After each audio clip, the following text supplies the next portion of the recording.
Hello friends, Radhe Radhe. जैसा कि गणपति जी का उत्सव आ रहा है, तो उसमें गणपति जी का पूजन कैसे करना चाहिए, उसके लिए मैं आपको पूजन की सामग्री और उनकी करने की विधि बता रही हूँ। आज हालांकि मैं अपने घर के मंदिर में जो मेरे गणपति स्थापित हैं, जो लक्ष्मी गणेश की प्रतिमा है मेरी, मैं उन्हीं पे पूजन करके आपको दिखा रही हूँ। बाकी आप गणेश चतुर्थी के दिन अगर मिट्टी की मूर्ति है या अपने घर की जो गणेश जी हैं स्थापित, उन पे भी कर सकते हैं। तो उनकी पूजन की विधि क्या होनी चाहिए वो मैं आपको आज बता रही हूँ। देखिए, हमारी पूजा की सामग्री में ये हमने रखा हुआ है अष्टगंध। ठीक है, अष्टगंध सबसे पहले चढ़ाते हैं। ये लाल चंदन भी इनको बहुत प्रिय है। उसके बाद ये हमारी रोली है, ये हमारी पीली अक्षत है, ये सिंदूर है और ये हल्दी है। ये हमने हल्दी रखी हुई है। तो इस हमारे चोपड़े में सब चीज़ें हैं। और देखिए, ये हमारी दुर्वा है। देखिए, ये हमारी दुर्वा है जो कि 21 दुर्वा होनी चाहिए। और दुर्वा का मैं भी आपको बता दूंगी कि उसको दुर्वा किस तरह से तोड़ी जाती है। ये हमारी 21 दुर्वा का है। और ये जनेऊ है। ये नाल का धागा है जो वस्त्र स्वरूप हम उनको अर्पित करते हैं। और ये पुष्प हैं, आपके पास जितनी भी तरह के पुष्प हैं वो ले सकती हैं। और ये है बिल्व पत्र है। ठीक है, और ये हो गया हमारा पंचामृत। ये तो मैंने कच्चा दूध लिया है, लेकिन इसी तरह पंचामृत बना के भी उनके स्नान के लिए ले सकते हैं। ये हमारी एक कुश घास है, जो कुशा होती है, उसका मैं इस प्रकार से बंडल बना के रखती हूँ। इसके द्वारा आप उनको स्नान करा सकते हैं। कुश के द्वारा सभी देवी देवताओं को स्नान करा सकते हैं। ठीक है, मैं आपको पूजन की विधि बताती हूँ, वो इस प्रकार है। देखिए, अब हम जो है गणेश जी को जल के छींटे देते हैं। ओम गणपति नमः। गंगा जल स्नानम समर्पयामि। गंगा जल से स्नान करवाते हैं। उसके बाद दूध में या पंचामृत जो भी आपने लिया है उसमें डुबो के इसको हम फिर कहते हैं पंचामृत स्नानम समर्पयामि, दुग्ध स्नानम समर्पयामि। उसके बाद हम जल से फिर से छींटे देते हैं, जल स्नानम समर्पयामि। उसके बाद इनको हम वस्त्र अर्पित करते हैं। ये मैंने जो नाल होता है उसको ऐसे लपेट के 3-4 बार ये वस्त्र के स्वरूप हम इनको अर्पण कर देते हैं। वस्त्रम समर्पयामि, वस्त्रम समर्पयामि। अब ये हमारा जनेऊ है। तो जनेऊ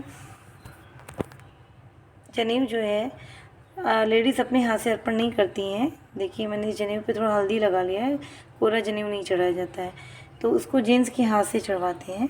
तो मैं एक बार जेंट्स के हाथ से इनको अर्पण करवाती हूँ, मेरे पति देव हैं उनसे।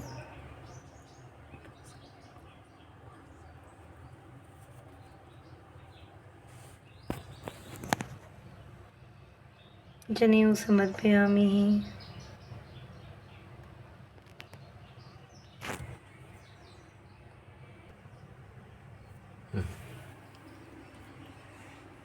रुको, यज्ञोपवीतम समर्पयामि।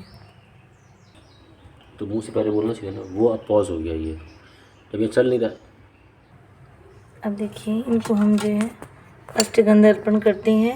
सर्वप्रथम जो है अष्टगंध ही अर्पण की जाती है।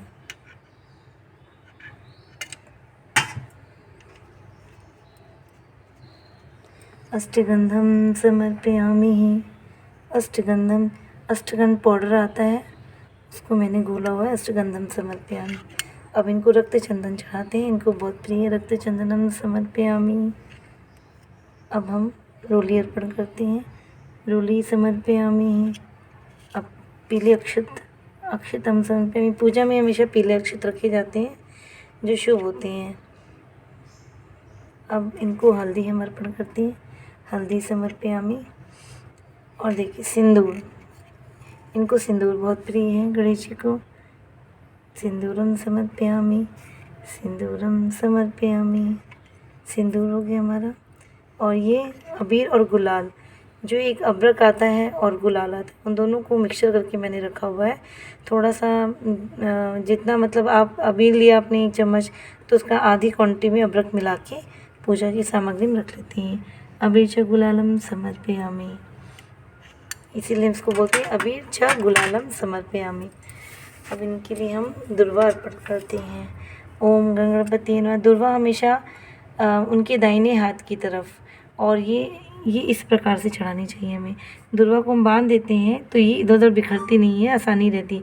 दुर्वा को किसी भी धागे से नहीं बांधना चाहिए, ये दुर्वा की ही जो पतली डंडी होती है या कोई इसका सॉफ्ट वो होता है, उसी से बांधा जाता है इसको। और हमेशा 21 दुर्वा जो है 21 दुर्वा होनी चाहिए, उसको बांध के और उसको उनके दाहिनी हाथ की तरफ अग्रभाग हमारे आगे हो, उनके ऐसे जिस प्रकार मैं वीडियो में दिखा रही हूँ इसी प्रकार में अर्पण करनी चाहिए। और हमेशा जो है गणेश जी की जो सूंड होती है वो उनके हाथ के दाहिने की तरफ होती है, तो वो ज़्यादा शुभ होते हैं हमारे गणेश जी। पूजन में वो ज़्यादा उनकी पूजन करना फलीभूत होता है।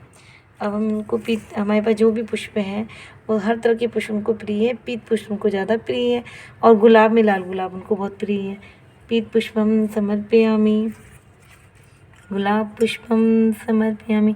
पुष्प हमेशा जिस तरह से उगते हैं वैसे ही हमें चढ़ाना चाहिए, मतलब पुष्प का मुख उधर की तरफ होना चाहिए जैसे प्रभु को हम दे रहे हैं। रक्त पुष्पम समर्पयामि, ये मेरा गुड़हल का पुष्प है। कनेर पुष्पम समर्पयामि, ये हमारा वैजयंती का पुष्प। पुष्पम समर्पयामि, पुष्प हो गया। बिल्व पत्र भी अर्पण कर देते हैं। बिल्व पत्र की डंडी हमेशा पीछे से हमें तोड़ देनी चाहिए। ये देखिए इनका ये वाला भाग तोड़ देते हैं और हमेशा ये अग्र भाग से ऐसे चढ़ाने चाहिए। बिल्व पत्रम समर्पयामि, देखा आपने। और जैसा कि हम भोग के लिए मैंने इसे में चीनी रखी हुई है, और लेकिन आप लड्डू का भोग लगाते हैं। मैं रोज़ में गणेश जी को चीनी का ही भोग लगाती हूँ। अगर आपके पास आप रोज़ अगर हर बुधवार को गणेश जी को लड्डू का भोग लगाएं तो भी बहुत अच्छा है। और गणपति उत्सव आ रहा है उस पर तो गणेश जी को लड्डू बहुत प्रिय है, उस पर ज़रूर लड्डू का भोग लगाएं। मैं आज